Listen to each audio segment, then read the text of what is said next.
Hoy la charla va a ser de hablar de euriblefaron que tenía y cursaba con mala visión. Eh, Llamó la atención en la consulta porque me lo llaman en el Hospital San José para interconsultar, pero me llamaba la atención, como pues siempre hacemos la parte ahí de plástica, que el paciente presentaba un euriblefaron, que es una anomalía congénita de la zona externa del párpado, caracterizada por un acortamiento longitudinal del párpado, bilateral, con una estrechez de la fisura palpebral y un acortamiento vertical del párpado. ¿Ves? Esto se debe a que hay una malposición de la zona cantal del párpado en su posición que configura un ectropio lateral sin que tenga el paciente pífora ni ninguna otra sintomatología, más que todo es estético.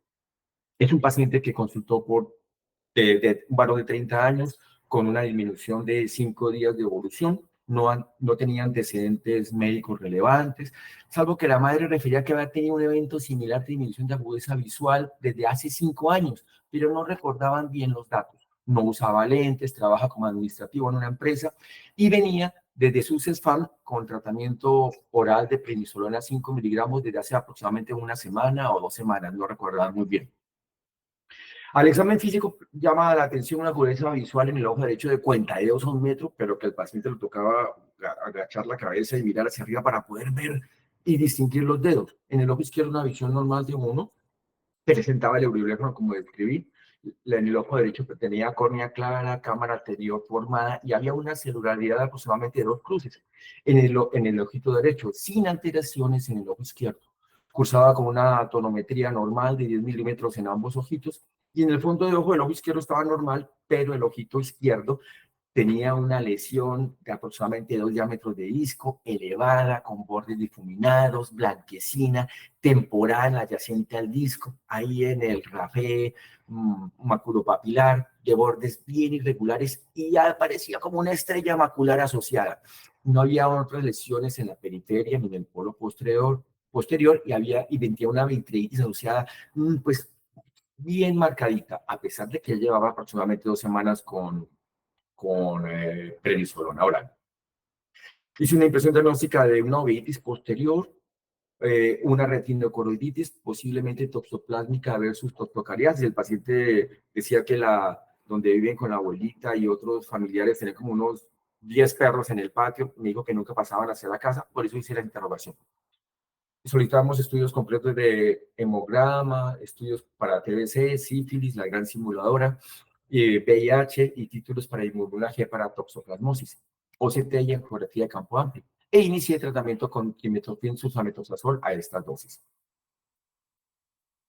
A los 4 días, 3 días aproximadamente, pudimos obtener el OCT. ¿Ven la imagen? ¿Sí? ¿Sí ven la imagen? Sí. Tenía una lesión elevada cercana a la papila en la parte temporal elevada que hacía sombra acústica, aproximadamente unos 450, 500 micras, comparándola con el ojo izquierdo que estaba normal. Cursaba también con un desprendimiento seroso de la retina. Aquí vemos la imagen de aproximadamente 2 diámetros de discos y una reacción vítrea bastante intensa. El paciente ya a los 5 o 6 días no mejoraba tanto, por lo cual inyecté solumedrol intramuscular y iniciamos Predforte cada 2 horas en el ojo derecho. Aquí está mala lesión, el desprendimiento seroso y aquí la lesión levantada, que compromete todas las capas en el haz papilomacular. Aproximadamente a las 4 semanas de tratamiento ya tenemos un aplanamiento de la lesión. Había una atrofia generalizada con pérdida de todas las capas estructurales de la retina media y una leve formación de una membrana epirretinal, no alteraciones en el ojo izquierdo. Y ya obtuvimos un aplanamiento de la lesión, ya tenía las micras bien atróficas, 2,43 comparadas con 2,75 del ojito izquierdo. Esta es la geografía de campo amplio, donde vemos la lesión. Ya estaba empezando como a pigmentar en los bordes laterales de la lesión, con adyacente al disco, nada en el ojito izquierdo, y en el estudio ecográfico es una lesión que no escapaba, simulado como un efecto de ventana, casi comprometiendo la mácula. El paciente a esta altura ya tenía una visión aproximadamente que le oscilaba entre 0,6 y 0,7 con esfuerzo. Entonces el cuadro lo caracterizamos de una infección por toxoplasmosis. Es una infección causada por un parásito protozoario siempre obligatorio intracelular, que es el Toxoplasma gondii. La epidemiología es una zoonosis de extensión mundial. Hay varias cepas. La cepa de tipo 2 es más típica en Norteamérica y Europa Central, y la de tipo 1 y 3 y atípicas están en América Latina y en Australia. Aproximadamente tenemos una prevalencia del 80% en América Latina. Factores de riesgo. Recordar que es consumir alimentos contaminados, verduras, carnes de todo tipo, cerdo, aves que estén contaminadas con heces del gato. La gente que también manipula heces del gato sin presencia de usar tapabocas o usar guantes, también se han detectado, ya no tanto, ya se ha corregido eso, en pacientes que son seropositivos en donantes para trasplante, o los pacientes que están inmunocomprometidos de cáncer, los que tienen SIDA. Otros factores de riesgo, generalmente climas tropicales que hacen que permanezcan los ovocitos en el medio ambiente, la mala higiene y la mala calidad del procesamiento de las aguas, aguas estancadas, gente que no tiene acceso a un buen sistema de alcantarillado y agua potable, pues es más elevado el riesgo de tener una infección por toxoplasmosis. ¿Cómo es el ciclo del parásito? Hay dos partes del ciclo, una fase sexual y una fase asexual. La fase sexual es en el gato o los felinos. Generalmente hay una ingestión de los quistes o quistes, que esto libera los bradizoitos en el estómago que van posteriormente al intestino, y los ooquistes se liberan a esporozoitos, que se diferencian a taquizoitos, que es la parte más infectante. ¿De acuerdo? Estos bradizoitos se diferencian en taquizoitos, que es la parte asexual, y a gametocitos. Los gametocitos se fusionan y forman un cigoto que madura hasta formar el ooquiste. El ooquiste vuelve y se libera las heces y vuelve y se repite el ciclo. Este ciclo que se repite, ahí está en la fase asexual, que es en los portadores asintomáticos, generalmente los reservorios como el ser humano. Estos taquizoitos invaden a cualquier tipo de células y se multiplican hasta que se mueren y liberan más taquizoitos. Los taquizoitos se refieren a bradizoitos. Estos pueden invadir con forma de quistes a todos los tejidos. Por eso se encuentran en la carne contaminada, en los músculos y en los ovocitos que están en el suelo. Este ciclo dura aproximadamente 7 días.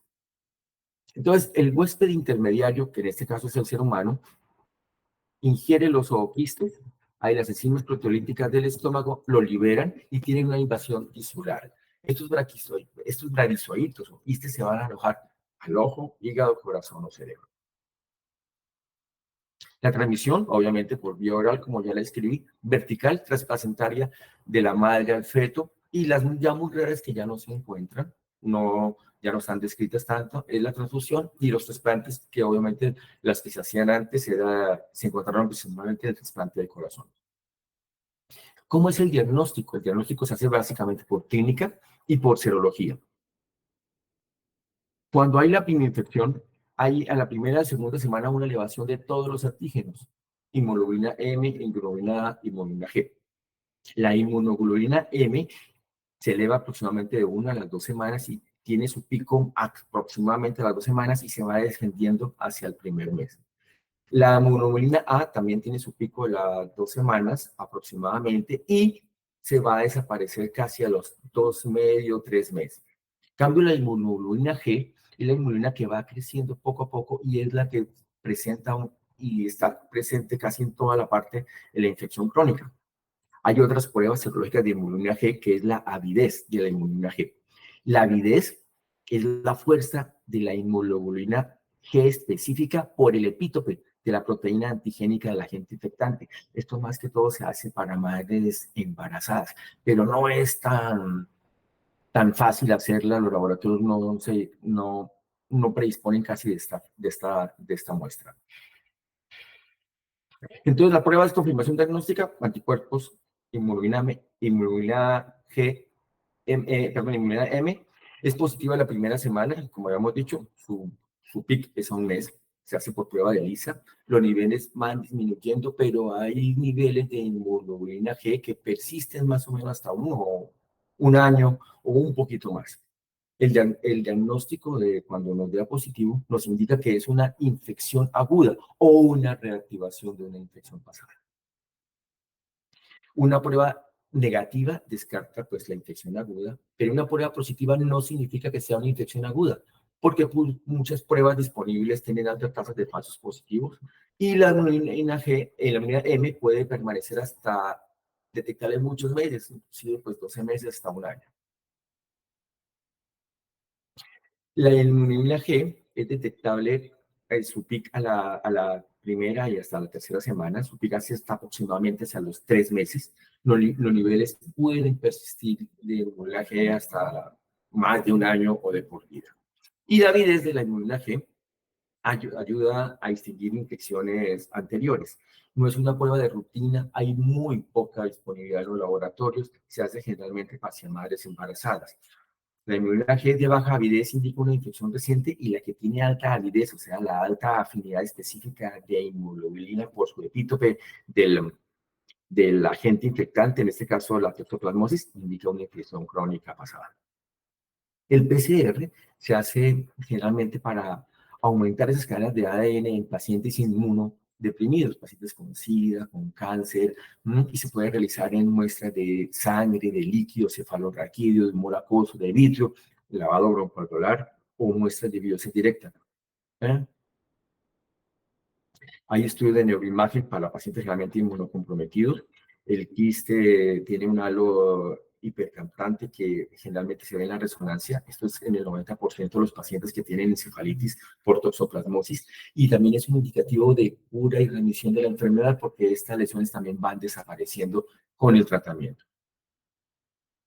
La toxoplasmosis ocular, la clínica, lo que hemos visto, lo que vi en el paciente, es el famoso faro de niebla, que se define como unos flocos bien blanquecinos, pero los voy a escribir más adelante. Síntomas: visión borrosa como el paciente, o una disminución progresiva de la agudeza visual, pueden cursar con mioplesopsis, con escotomas secos centrales que comprometen el papilo macular, fotofobia, ojo rojo, aumento de la presión. Signos: celularidad en cámara anterior, si hace una uveitis anterior por extensión de la uveitis posterior, precipitados queráticos, aumento de la presión intraocular por una trabeculitis y la retrotiroiditis o vitreitis. Aquí el faro se define como focos blancos, bien, como bien amarillos, locales, con una vitreitis bien difusa. Esto es lo que se define como el faro de niebla. También pueden a veces cursar con periferiolitis, con reactivación de lesiones quísticas. Generalmente hay una lesión antigua y las lesiones satélites son reactivaciones de estas lesiones quísticas que se encuentran al pie de una lesión preexistente. Tratamiento.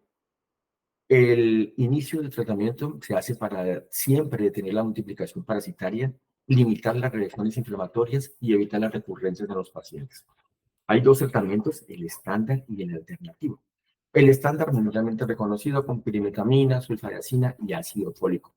Pero acá en Latinoamérica es difícil conseguir la sulfadacina. Entonces el tratamiento alternativo lo hacemos con trimethoprim, sulfametoxazol, Forte, que es 160 a 800 miligramos cada 2 horas por aproximadamente 4 a 6 semanas. Usando pirimetamina 75 miligramos y asociándolo también a ácido clorhídrico 3 o 5 miligramos día por cada tercer día por una semana.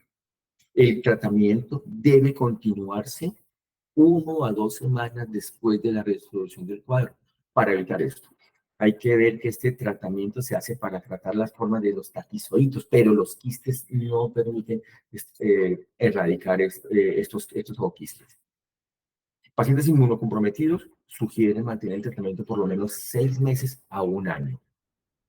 Uso de esteroides, siempre para ayudar a disminuir la inflamación, mínimo 2 días después para evitar una respuesta inflamatoria grandísima. Prednisolona 0,5, 1 miligramo día, o como dice el paciente, una inyección inyectable de depósito de 40 miligramos de solumedol. Complicaciones dependen del lugar de la lesión. Aproximadamente el 24% tienen una disminución menor a 0,1, cursan con atrofia óptica, otros cursan bleifreitis con oclusión venosa, formación de membranas neovasculares o membranas epiretinales que traccionan la mácula y que deben ser tratadas quirúrgicamente. Y las reactivaciones, aproximadamente en 2/3 de los pacientes se reactivan, 80% lo pueden hacer hasta un periodo mayor de 5 años, y muchos también lo hacen en un proceso de reactivación, depende de su estado humoral, hasta el primer año. Los quistes periodicionales son los que más causan reactivaciones. También los extremos de la vida, de la edad, de pacientes pediátricos, inmunocomprometidos y adultos mayores tienen más riesgo de reactivaciones. Y encontré que también había riesgos de que estos quistes se pudieran reactivar por cirugías oftalmológicas, tipo cirugía de retina o por el ultrasonido de la faco. Entonces recomiendan hacer, pacientes que tengan cicatrices de toxoplasmosis, hacer un tratamiento profiláctico de 3 veces por semana, lunes, miércoles y viernes, con trimestoprim sulfamethoxazol. Esa fue la presentación. ¿Alguna duda, algunos consejos, experiencias que hayan tenido? ¿Aló? ¿Me están viendo? ¿Aló, aló? Sí, doctor. ¿No hay nadie por ahí? Muy buena tu presentación, Atkinson, muy interesante porque en realidad es un tema que uno ve muchas veces las secuelas, la, pillarla en la etapa activa, como el caso que tú presentaste, es bien interesante porque, y el manejo también, es decir, cómo revertiste el cuadro Hugo y la visión con que empezó a evolucionar tu paciente, es muy, muy valioso como información de reunión clínica. Muchas veces la cicatriz que queda después de este proceso en la zona de la mácula hace que la visión sea muy mala y las reactivaciones a veces se ven, pero el paciente tuyo, primera pregunta, ¿cuánto tiempo lo trataste y cómo evolucionó? 4 semanas. 4 Ya. semanas, 5 semanas, y le extendí un poco más el tratamiento, y de cuentadedos que estaba mirando hacia arriba, está ahora en 0,7 con esfuerzo. Forzando la vista llega al 0,7 en el ojo derecho. Y la lesión pues atrófica completamente plana. Es una muy buena evolución y qué interesante como mostraste la evolución de los CT y toda la etapa inflamatoria aguda cuando lo pillaste y muy oportuno el tratamiento. Y tú lo trataste con el tratamiento, el que tú dijiste, Sí. uh, Trimestoprim sulfamethoxazol, 160 a 800 miligramos sí. cada 12 horas por 4 semanas. Irimetamina a 75 miligramos durante una semana, y el depósito de corticoide que le coloqué porque ya venía tomando oral, pero no mejoraba mucho. No, es fantástica la evolución y cómo las imágenes muestran que, no, o sea, este cuadro, como lo pillaste oportunamente y lo trataste bien a tiempo, o sea, respetó el área macular central, la Sí, fovea. sí, ¿Ah?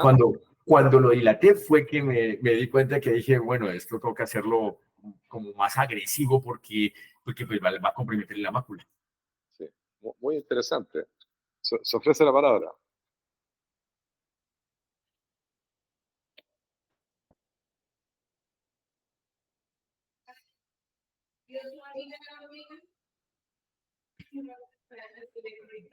¿Alguien más? ¿Preguntas, dudas, consejos de los retinólogos que hayan operado pacientes?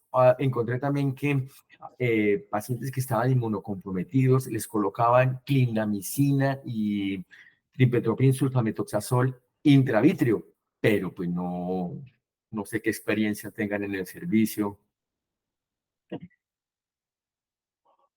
Como no hay pregunta, yo te voy a hacer una respecto al manejo de la antibioterapia por periodos prolongados, porque como hoy día uno tiene mucho más respeto que antes por los tratamientos, por los efectos sobre la flora normal. ¿Ah? Sí, ¿Qué sí, manejar señor.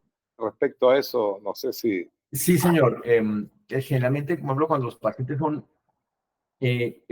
son muy, por ejemplo, alérgicos, entonces el alternativo era tratarlos con clindamicina, 300 miligramos cada 6 horas por 4 semanas, o acitromicina, 500 miligramos día igual de tiempo, combinándolo con pirimetamina. Y la pirimetamina tiene una afinidad por dañar la médula ósea, entonces hay que asociarle ácido fólico, que 3 a 5 miligramos día, cada 3 días, pues generalmente es diario. Esto es lo que encontré y lo que pues hemos manejado también en Colombia, que tenemos un alto índice de infección por toxoplasmosis. ¿Mm? El tema del lactobacilos, agregar hacia alguna... Sí, todo se recomienda porque protegen la flora bacteriana. ¿Mm? Pero comercialmente a veces es como que el paciente como que no acepta las recomendaciones. No, pero sí se debería hacer los lactobacilos para proteger toda la flora intestinal. Es más, todos deberíamos hacerlo cuando tomamos antibióticos, porque pues obviamente hay atrofia de las velocidades, pero generalmente claro que no se hace. Sí. ¿No hay otros comentarios, opiniones? Sugerencias, los retinólogos, ninguno por ahí que nos oriente sobre la clindamicina y trimetopin, sulfametoxazol, intravítrea.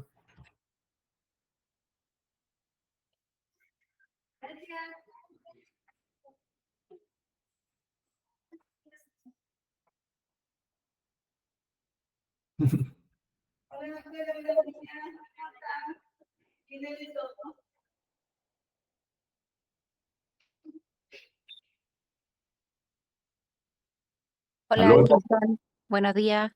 Buenos días. Yo no soy retinóloga, pero te quiero hacer otra pregunta. O sea que si uno hace el tratamiento, en cuanto al tratamiento, o sea, dar solamente el ¿cómo se llama? Trimetopin, Trimetopin, sulfametoxazol. eso, trimetopin sulfametoxazol, no es efectivo. Hay que hacerlo con ese segundo antibiótico que tú dijiste. No, también se puede hacer siempre asociando a la corticoide para bajar la inflamación. Sí, Ah, sí, pero no es que sea, siempre. no es Sí, que el trimetopin sulfametoxazol por sí solo puede ser eficiente.